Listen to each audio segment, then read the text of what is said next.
Queridos, a paz do Senhor Jesus, vamos estudar a lição que está aí disponível para todos nós para o próximo domingo, dia 19 de abril do ano de 2020. Temos uma lição aí muito importante sobre eleição e predestinação. É a terceira lição deste trimestre.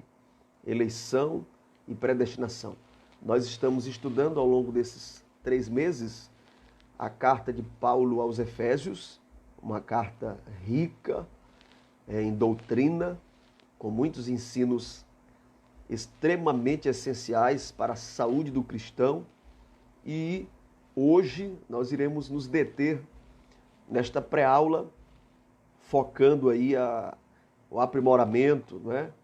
O apoio ao trabalho de domingo, quando estaremos estudando a lição 3, 19 de abril de 2020. O tema, como já falei, eleição e predestinação.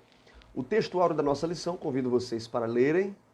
Pegue a sua Bíblia, Efésios, capítulo de número 1, versículos 4 e 5. Você que está com a sua lição, você que está com a sua Bíblia, prepare aí para fazer anotações e vamos juntos construir alguns entendimentos, aprender, ok? Sobre a palavra de Deus. E domingo a gente vai ampliar isso. Com certeza o alcance será maior aí na sua igreja, no seu núcleo de aprendizagem da palavra de Deus. Estaremos focando nesse importante tema de estudo, eleição e predestinação. Carta de Paulo aos Efésios, capítulo 1, versículos 4 e 5, que é o textuário da nossa lição. Diz assim: como também nos elegeu nele antes da fundação do mundo, para que fôssemos santos e irrepreensíveis diante dele em amor, e nos predestinou para filhos de adoção por Jesus Cristo, para si mesmo, segundo o beneplácito de sua vontade. Conforme nós observamos na aula passada, nós ainda estamos no capítulo 1 da carta aos Efésios, ok? Então o texto áureo aí está no capítulo de número 1, versículos 4 e 5. Inclusive, a leitura bíblica em classe também é esse texto, vai do versículo 4 até o versículo 12, e nós estaremos tendo contato com esse texto ao longo da nossa pré-aula. A verdade prática, ela apresenta 5 expressões que eu já quero que você anote aí, marque na sua revista, destaque essas expressões porque elas são conceitos chaves ou palavras-chaves que facilitam a compreensão do tema. Vamos ler a verdade prática então. Vamos lá. Segundo a sua presciência, Deus elegeu e predestinou para a salvação os que creriam e perseverariam na fé em Cristo Jesus. Ok? Eu vou ler novamente a verdade prática e nós vamos colocar aqui agora no nosso auxílio visual essas expressões em destaque. Segundo a sua presciência, Deus elegeu e predestinou para a salvação os que creriam e perseverariam na fé em Cristo Jesus. Então, quando a gente pega a expressão eleição, a expressão predestinação e amputa do seu contexto macro, dificulta a compreensão, ok? Porque o conceito de eleição é escolha, não é? O conceito de predestinação é predeterminar, determinar de antemão, determinar antes. Então, essas expressões amputadas do seu contexto, elas podem dificultar a compreensão de uma forma macro, de uma forma completa.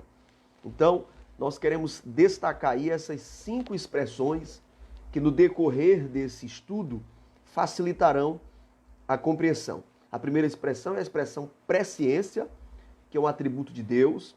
Nós vamos comentar com maiores detalhes no decorrer da aula.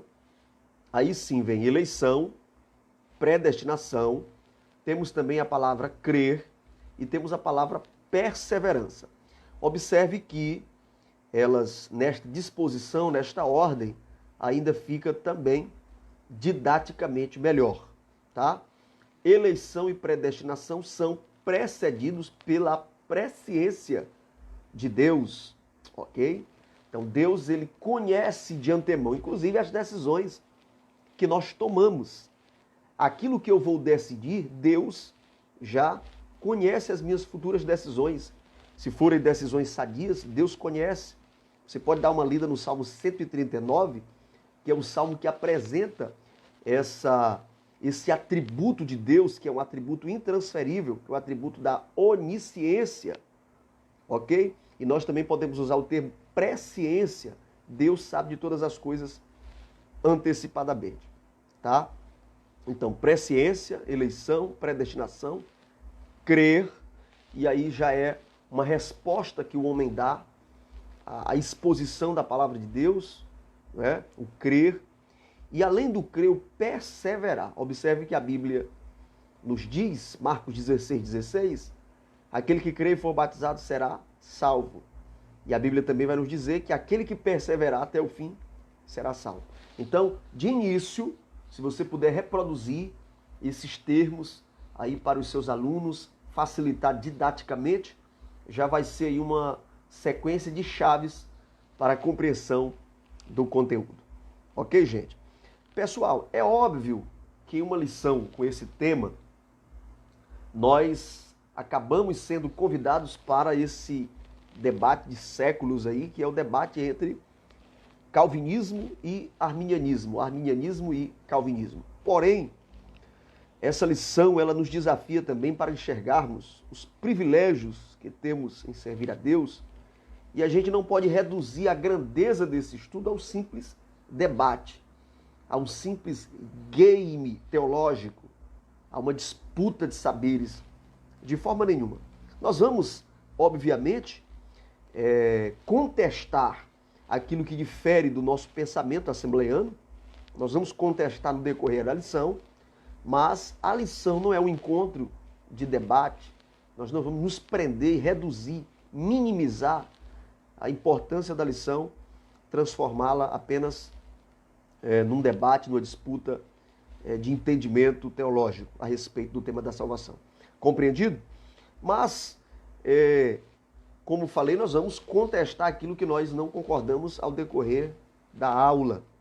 E a Assembleia de Deus no Brasil, ela se identifica com a escola arminiana, a escola que enxerga o livre-arbítrio do homem, que o homem pode usar, o homem não perdeu o seu livre-arbítrio, e, mediante a exposição da palavra de Deus, o homem dá essa resposta. Ele crê em Cristo e obtém a salvação, ok? Essa compreensão, ela foi condenada em 1619, no Sínodo de Dort. O arminianismo foi condenado, esses ensinos do livre-arbítrio foram condenados. E foram, durante muito tempo, ainda são hoje, esses ensinos ferozmente combatidos. Apesar de ser tão combatido o pensamento arminiano, hoje 80%, a expressão desse pensamento está hoje em 80% dos evangélicos. 80% dos evangélicos são de confissão arminiana. Acreditamos que Deus idealizou a salvação, Jesus Cristo nos resgatou através do seu sacrifício, tá?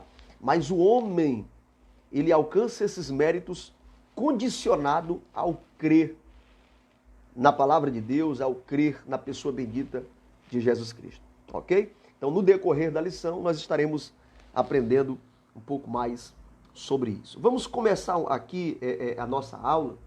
O nosso primeiro tópico da lição fala eleitos para uma vida santa e irrepreensível. Como eu já coloquei aqui, a palavra eleição, ela significa escolha. Então, nós lemos aí o texto áureo, Efésios, capítulo de número 1, versículo de número 4, não é isso? Que a palavra de Deus nos diz assim, o apóstolo Paulo colocou da seguinte forma: antes da fundação do mundo, Deus nos escolheu nele para sermos santos e irrepreensíveis diante dele em amor. Eu estou lendo aqui na NAA, Nova Almeida Atualizada, porque ela usa a expressão escolha, tá? Exatamente porque eleição é sinônimo de escolha. Na nossa revista, nós temos aí a expressão elegeu. Como também nos elegeu nele antes da fundação do mundo. Como eu disse, compreender a expressão eleição, desconsiderando o contexto das Sagradas Escrituras, pode gerar uma compreensão deficiente, tá? Se Deus nos elegeu de antemão, se Deus nos escolheu, então os calvinistas estão certos. Deus optou, escolheu alguns para a salvação e outros para a condenação. Então, quando a gente olha de uma forma isolada, é possível que haja essa inclinação para uma compreensão deficiente, mas a gente precisa contextualizar. E aí eu convido você para ler comigo a primeira epístola de Pedro, capítulo 1, versículo de número 2, que nós vamos para aquela primeira palavra que eu disse que seriam expressões chaves, não é isso? Das 5 palavras que nós começamos aqui destacando, lá da Verdade Prática, nós já vamos encontrar aqui a primeira delas, na 1 de Pedro, capítulo 1, versículo 2, que a Bíblia diz assim: eleitos segundo a presciência de Deus em santificação do Espírito para a obediência e aspersão do sangue de Jesus Cristo, graça e paz vos sejam multiplicadas. Ok, queridos? A eleição, nós acreditamos que a eleição ela é condicional. Os calvinistas vão ensinar que a eleição é incondicional, mas nós acreditamos que ela é condicional. O homem precisa crer em Cristo Jesus, ok? Mas observe que Pedro coloca aqui eleito segundo a presciência de Deus. Então ele leva em consideração esse atributo intransferível de Deus chamado presciência.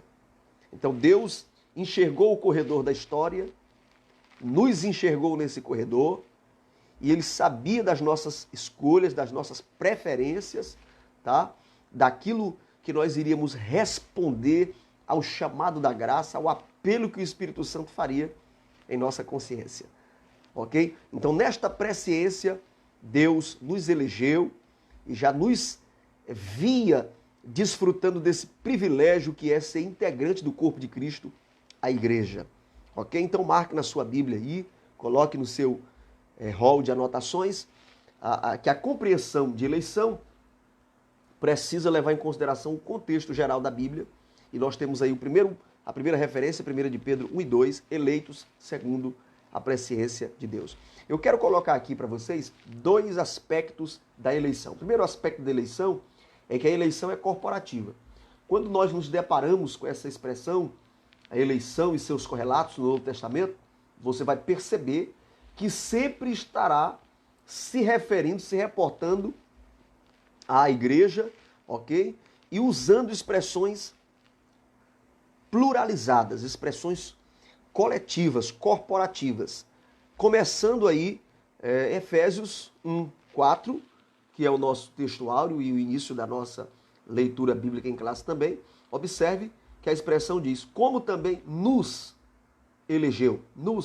Observe a ideia de coletividade, a ideia do corporativo, do grupal. Então, quando a palavra de Deus fala aos nossos corações a respeito da eleição, Deus está observando para o veículo que conduz o homem a ele, aos céus, à eternidade. E esse veículo é a igreja. E nós, que em um dado momento da nossa vida aceitamos a Jesus Cristo como nosso Salvador, nós ingressamos na igreja, nós entramos neste veículo. E esse veículo, ele é predestinado ao céu. Esse veículo, ele foi eleito. A igreja é a igreja eleita de Cristo Jesus. Incontestavelmente é a igreja eleita. E eu estou fazendo parte deste veículo. Agora, eu preciso de perseverança, tá? Para mim continuar com os demais passageiros e assim chegar ao destino que foi preparado por Deus, que é a eternidade, que é a salvação. Ok, queridos? Vamos observar um outro texto da Bíblia Sagrada que nos apresenta a expressão eleição, um dos sinônimos desta expressão, focado exatamente no sentido corporativo.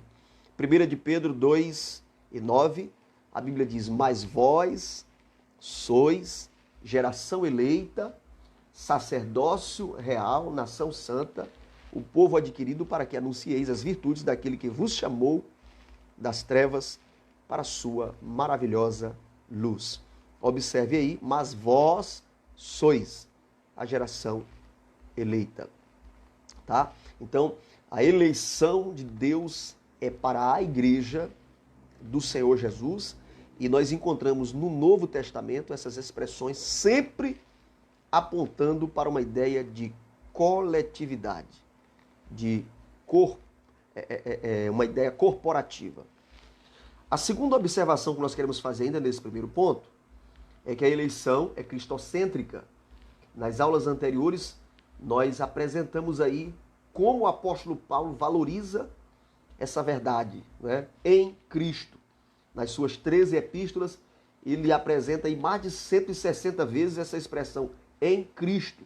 A nossa salvação é cristocêntrica e a nossa eleição é cristocêntrica.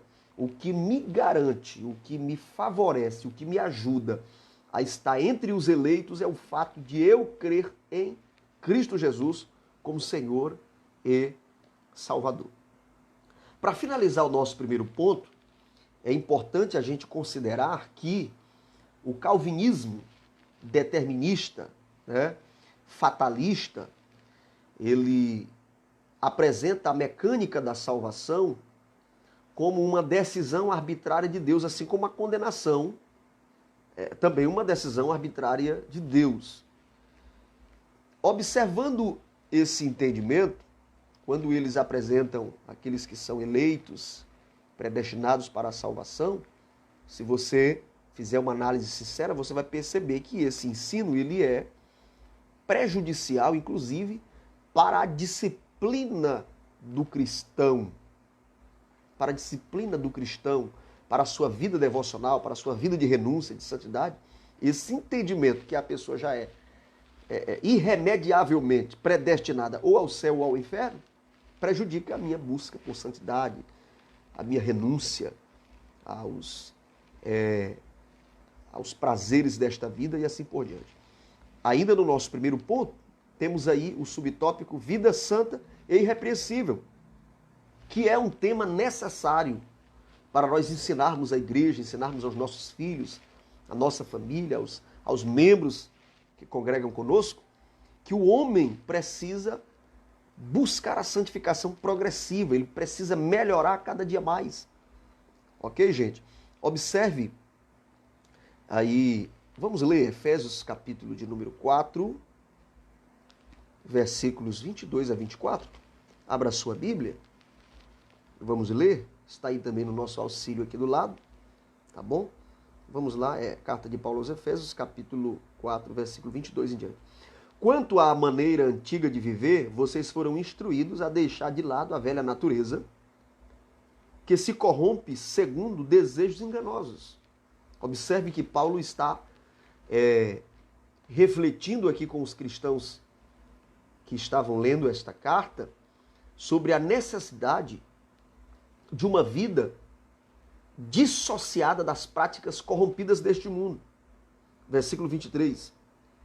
A se deixar renovar no espírito do entendimento de vocês e a se revestir da nova natureza criada segundo Deus em justiça e retidão procedentes da verdade. Ok? Então Deus, ele nos desafia a termos uma vida de santidade, vida santa e irrepreensível. Esta expressão santo no grego é hagios, que significa separado. Então faz parte do meu conjunto de disciplinas espirituais ter uma vida separada. A Bíblia diz que as más companhias, por exemplo, corrompem os bons costumes. Sede santos, porque o Senhor teu Deus é santo.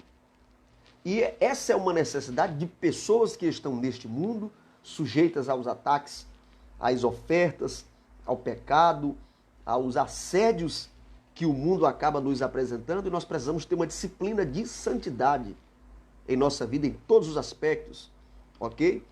Então, o ensino da predestinação mecânica, fatalista, irremediável, como uma decisão arbitrária de Deus, prejudica o ensino da santidade, o desafio da santidade. É importante nós destacarmos isso. Ora, se eu sou predestinado à salvação, isso acaba gerando uma certa jactância, eu me torno jactancioso diante disso, orgulhoso, e por que se preocupar com a vida de santidade, inclusive de ensinar, visto que todos os homens já estão predestinados a alguma coisa. Então, é importante a gente compreender isso. O segundo tópico da nossa lição diz predestinados para filhos de adoção. Queridos, Deus oferece a salvação para todos. Nós aprendemos na última aula que a salvação ela é uma proposta de Deus de alcance universal. Nós não acreditamos no universalismo, porque os universalistas ensinam que todos serão salvos, todos, haverá uma reconciliação geral, inclusive dos próprios demônios. Esse é o ensino que Rudolf Bultmann, Paul Tillich são simpatizantes dessa linha e acabam propagando esses ensinos da teologia liberal. Nós não acreditamos no universalismo, mas acreditamos na universalidade da salvação. Você pode conferir na sua Bíblia, a primeira epístola de Paulo a Timóteo, capítulo 2, versículo de número 4. A Bíblia vai dizer que o nosso Deus quer que todos os homens se salvem e venham ao conhecimento da verdade. Observe que a predestinação nos moldes calvinistas não sobrevive a uma análise sincera de um versículo como esse. Tá? Leia novamente aí. O nosso Deus quer, diz Paulo a Timóteo, que todos os homens se salvem e venham ao conhecimento da verdade. Por quem Cristo morreu? Os seguidores do pensamento soteriológico nos moldes calvinistas, eles defendem que a expiação é limitada. É um dos pontos do calvinismo. Expiação limitada. Ou seja, Cristo não morreu por toda a humanidade, ele morreu apenas pelos eleitos, apenas pelos predestinados, tá? Mas se nós observarmos um dos textos mais conhecidos, que eu já estou colocando aqui, João 3,16, dê uma refletida em João 3,16, porque Deus amou o mundo de tal maneira que deu o seu Filho unigênito para que todo aquele que nele crê não pereça, mas tenha a vida eterna. Então, a expiação, queridos, ela não é limitada, a expiação ela é ilimitada. Todos os homens na terra são alvos desse desejo de Deus. Paulo disse a Timóteo, quer que todos os homens se salvem e venham ao conhecimento da verdade. Então, quando nós limitamos a expiação, entendemos ela de forma desta forma, nós estamos apequenando a beleza da doutrina do sacrifício expiatório de Cristo em nosso favor. Estamos ofuscando o brilho, a beleza da eficácia do projeto de Deus para a humanidade. Tito, capítulo de número 2, versículo de número 11, porque a graça de Deus se há manifestado, trazendo salvação a todos os homens. Ok, queridos? Contrariando esse ensino da predestinação, a Bíblia Sagrada apresenta cerca de 80 textos comprobatórios que apontam para a expiação ilimitada. Ou seja, o sacrifício que Jesus realizou na cruz do Calvário tem um alcance mundial. Todos os homens, em todas as civilizações, em todas as etnias, em todos os grupos étnicos, sociais, aonde existir um ser humano, ele é alvo do sacrifício de Cristo.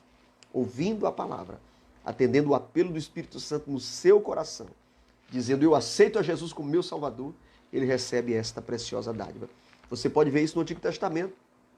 Essa ideia desse alcance de todos nós está lá no profeta Isaías, por exemplo, capítulo 53, versículo de número 6, todos nós andávamos desgarrados como ovelhas, cada um se desviava pelo seu caminho, mas o Senhor fez cair sobre ele a iniquidade de todos nós.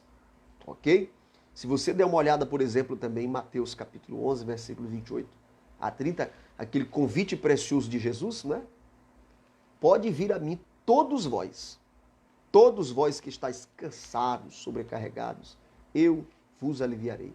Tomai sobre vós o meu jugo e aprendei de mim, que sou manso e humilde de coração. Então, essa predestinação precisa ser compreendida como ela precisa ser compreendida à luz da presciência de Deus, tá? Não existe essa predestinação fatalista, irremediável, que alguns ensinam. Quando a Bíblia Paulo usa essa expressão predestinação, está mostrando o privilégio que é fazer parte da igreja que já era conhecida na presciência de Deus. Deus já nos conhecia. Como integrantes da igreja, eu sou predestinado à salvação porque a igreja é predestinada à salvação. Ok? A igreja é predestinada à salvação. E quem pode fazer parte da igreja? Todo homem, toda mulher, todo ser humano que aceitar a Jesus como Salvador. Por isso que a eleição ela é condicional, é condicionada a Cristo, é cristocêntrica. Aceitando a Cristo, eu ingresso neste veículo que está predestinado à salvação. Marcos 16:16. Aquele que crê, quem crê e for batizado será salvo. Para você compreender que os ensinos calvinistas eles estão distantes do ideal benevolente, justo de Deus. Deus é justo. Deus é justo. Agora eu quero ver se você consegue enxergar a justiça, por exemplo, no que está escrito nas Institutas de Calvino, quando ele apresenta uma das definições para a predestinação. Tá? Ele diz assim: chamamos predestinação ao decreto eterno de Deus, pelo qual determinou o que fazer de cada um dos homens, porque ele não os cria com a mesma condição, mas antes ordena uns para a vida eterna e a outros para a condenação perpétua. Portanto, segundo o fim para o qual o homem é criado, dizemos que está predestinado à vida ou à morte. Você consegue enxergar nesta definição? Você consegue enxergar aqui, sinceramente, justiça? Este Deus apresentado nos moldes calvinistas. Há justiça nesse caráter que é pincelado por Calvino, aqui na definição que ele apresenta nas Institutas. Deus é justo, queridos. Criar os homens de forma mecanizada, alguns para a salvação, outros para a condenação eterna, ataca o caráter justo, santo, reto do nosso Deus, ok? Então, é importante nós compreendermos assim, e eu quero dar uma lida com você, já estou colocando aqui a referência, 2 de Pedro, capítulo 3, versículo de número 9. Observe o que diz aí. O Senhor não retarda a sua promessa, ainda que alguns a julguem demorada. Pelo contrário, ele é paciente com vocês, não querendo que ninguém pereça, mas que todos cheguem ao arrependimento. Esse é o nosso Deus, essa é a palavra que nós pregamos. Não há limites para a evangelização, não há fronteiras. Nós acreditamos que Jesus morreu para salvar todo aquele que crê. Então, não há barreiras. A igreja é composta daqueles que renunciaram ao mundo, que disseram não ao pecado e se entregaram a Cristo Jesus como seu Salvador pessoal. Ainda nesse segundo tópico, nós temos aí os privilégios de adoção, tá? É outra palavra que precisa estar junto aí com a compreensão de eleição e predestinação também. Porque adoção é um privilégio. Você já parou para perceber que existe gravidez indesejada, mas não existe adoção indesejada. Adoção não pode ser um acidente. Adoção não é um acidente. Adoção é algo que é observado de antemão, ok? Não é algo acidental. Então, quando Paulo usa também aí essa expressão adoção, que está a partir do versículo 4 da leitura bíblica em classe, aí no capítulo 1 da carta aos Efésios, observe que diz assim: antes da fundação do mundo, Deus nos elegeu nele para sermos santos e irrepreensíveis diante dele, em amor, nos predestinou para ele, para sermos adotados como seus filhos, por meio de Jesus Cristo, segundo o propósito, que em outras versões tem a expressão beneplácito. A palavra beneplácito aponta para o propósito de Deus. Então nós somos predestinados, somos eleitos, atendendo ao propósito de Deus. E o propósito de Deus é que os homens considerem o sacrifício de Cristo Jesus. É que os homens aceitem a Jesus como seu.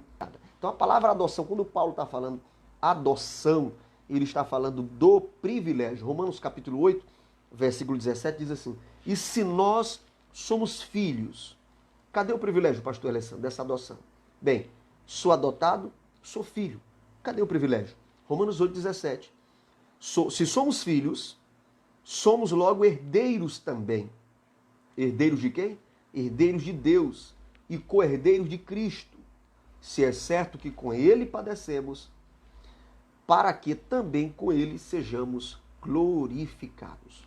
O terceiro tópico da nossa lição fala a respeito da sublimidade do propósito divino na predestinação.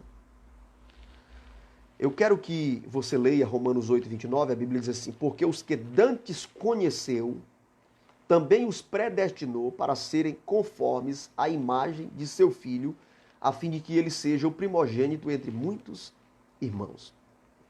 Queridos, a sublimidade do propósito divino na predestinação, que é o tópico terceiro, último tópico da nossa aula de hoje, consiste exatamente em nós termos noção, conhecimento do amor de Deus. Tá? Aqui consiste essa sublimidade dessa predestinação. Quem abraçar este amor torna-se integrante da igreja, o veículo predestinado à salvação eterna. Isso é um mérito humano? De forma nenhuma. Não são méritos humanos. Pela graça sois salvos, e isso não vem de vós, é dom de Deus. A salvação é uma ideia de Deus, é um projeto de Deus. Cristo veio a este mundo e se ofereceu voluntariamente na cruz do Calvário, enfrentou aquela terrível morte, para evidenciar o amor que Deus tem pela humanidade. Mesmo o homem exercendo o livre-arbítrio e crendo em Deus, ainda assim os méritos estão em Deus, os méritos estão em Cristo. Eu sou alvo desses méritos, recebo os benefícios destes méritos. Bendito seja o nome do nosso Deus. Nós vamos finalizar esta reflexão com algumas perguntas retóricas, algumas perguntas de caráter pedagógico. Como Deus pode ser considerado um justo juiz se ele condena o réu previamente? Como pode ser considerado benigno se ele julga com parcialidade, permitindo que, pelo mesmo erro, uns sejam absolvidos e outros condenados? Queridos, se existe uma predestinação para a condenação, então, de que adianta ainda pregarmos o Evangelho? Essas perguntas, elas são de caráter pedagógico, que você pode reproduzi-las e apresentar aos seus alunos, desafiando-os para essa reflexão e destacando a justiça de Deus. Nós citamos várias referências ao longo desta aula.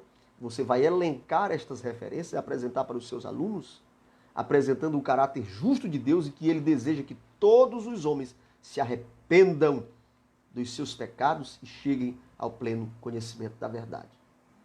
Por meios midiáticos, utilizando aí as plataformas de comunicação virtual, muitos pregadores calvinistas que se auto-intitulam reformados estão adentrando muitos círculos evangélicos e persuadindo muitos incautos, de forma que hoje existe muitos seguidores deste pensamento. E esta aula é uma oportunidade de Deus para revermos os nossos conceitos e enxergarmos a justiça de Deus.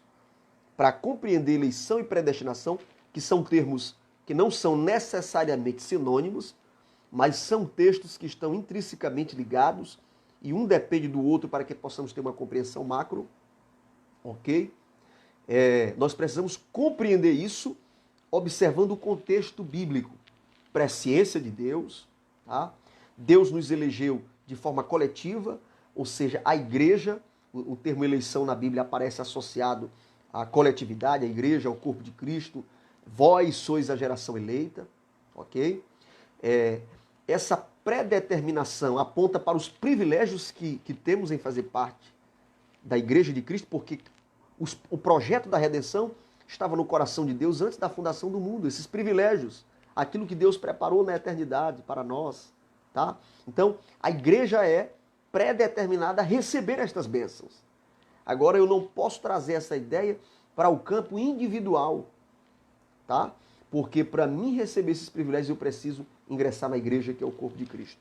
E as duas últimas palavras que nós elencamos no início da aula, nós elencamos 5 palavras, vou repeti-las aqui. Presciência, eleição, predestinação. E nós elencamos também a palavra crer e a palavra perseverar. Nós precisamos perseverar, pois a Bíblia diz que aquele que perseverar até o fim será salvo. A predestinação não se refere à condenação, mas à salvação de pecadores. O ato de prever a salvação está diretamente relacionado ao amor de Deus. O corredor da história, o tempo, é algo que não limita Deus. Deus conhece o ontem, o hoje e o amanhã, e ele transita nos diferentes tempos, que não são simplesmente conceitos verbais, ok? Mas o tempo é algo que está sobre a vida humana, mas Deus não se limita ao tempo. O tempo é uma criação de Deus. A Bíblia mostra o nosso Jesus como Pai da eternidade. Ele está acima do tempo. E estando acima do tempo, ele conhece o amanhã.